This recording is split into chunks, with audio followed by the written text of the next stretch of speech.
Bank manager delays elderly farmer 3 hours. Her face changes when board members step in. It was a scorching summer morning in the quiet farming town of Stillwater. The bank lobby buzzed with murmurs and clicking pens as the air conditioner wheezed weakly overhead. In the corner sat an elderly man.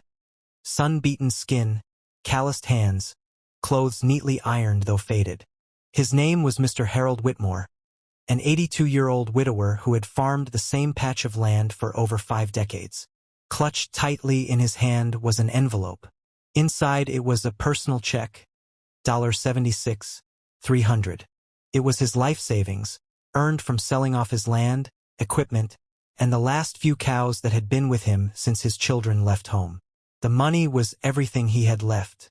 Harold had one request: to open a savings account to keep it safe.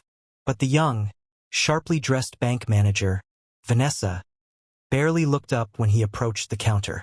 She was distracted, flustered, and irritated. She took one look at his worn boots and old hat and said coldly, "You'll need to wait, sir. I have more important clients to handle first." And so Harold waited. 1 hour, 2 hours, 3. People came and went. Lattes were sipped. Deals were signed. But no one called his name. Finally, after 3 hours, Harold quietly walked back to Vanessa's desk. "Ma'am," he said, voice gentle but steady, "I've been here a while. I just like to make sure my money is safe." Vanessa gave a tight, condescending smile and said, "Sir, we don't open high-value accounts without appointments for walk-ins. You'll need to return next week." Just as Harold nodded and turned to leave, his old shoulders sinking, a quiet voice from behind spoke up. "Excuse me, Vanessa, did you just turn away Mr. Whitmore?" Vanessa turned, stunned. 3 sharply dressed individuals had entered without her noticing, 2 men and 1 woman. The woman stepped forward. "I'm Linda Carver, chair of the bank's board of directors. And this man is the original investor behind Stillwater Agricultural Loans, the reason this branch exists at all." Vanessa's face turned pale. Linda walked over to Harold and gently took his hand. "Mr. Whitmore, we're honored to have you here.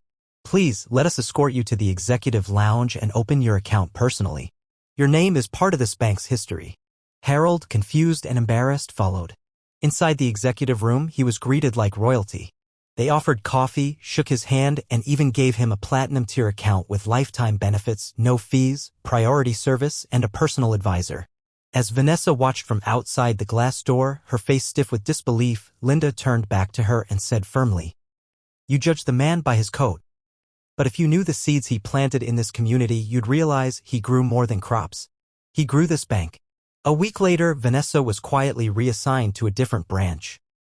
Harold, meanwhile, received an engraved welcome letter and a seat on the local advisory board. He didn't say much, but he smiled every time he walked past the bank from that day on. Because sometimes, being underestimated is the greatest setup for being unforgettable. Months passed, and Mr. Harold Whitmore became more than a bank client. He became a symbol in the town of Stillwater. The story of what happened that day spread far beyond the bank's lobby. Local newspapers ran the headline, "Farmer ignored for hours, then becomes VIP in stunning twist." But Harold never sought fame. He started volunteering at youth agricultural programs, teaching kids how to grow their own vegetables, manage small plots, and care for animals. The same hands that once pushed a plow now guided little ones to plant seeds, both in the soil and in their hearts. The bank even named a scholarship fund after him for rural students, the Harold Whitmore Future Roots Grant. And every first Monday of the month, Harold would visit the bank, not just to check his balance, but to bring cookies baked by his neighbor and a warm thank you to the staff, who now knew better than to underestimate a man just because his boots carried a little mud. Vanessa, watching from her new post in a quieter branch across town, never forgot the lesson either. In an anonymous letter to the board, she wrote, "He taught me something no degree ever did. You can't measure worth by appearances. Some of the richest hearts come in the simplest clothes." Closing line for narration or outro. Sometimes the most powerful people don't speak loudly. They simply wait. And when the time is right, the world realizes they were the roots holding everything together all along. Thanks for taking your time to watch and learn.